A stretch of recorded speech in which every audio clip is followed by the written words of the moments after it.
2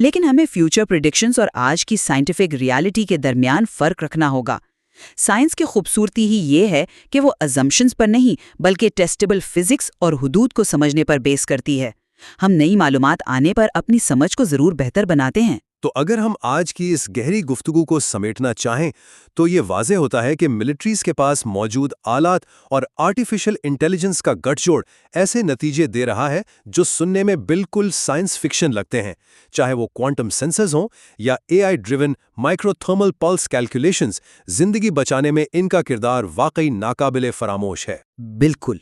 और इस पूरे तज्जिए का सबसे अहम सबक ये है कि claims about extraordinary technology should always be evaluated based on scientific plausibility, evidence and established principles. यानी गैर मामूली टेक्नोलॉजी के दावों को हमेशा साइंटिफिक इम्कानात, शवाहिद और मुसल्लमा उसूलों की बुनियाद पर परखना चाहिए, और रियलिस्टिक एक्सप्लेनेशंस यानी हकीकत पर मबनी वजाहतों को सेंसेशनल या अनसपोर्टेड क्लेम्स से ज़्यादा अहमियत देनी चाहिए।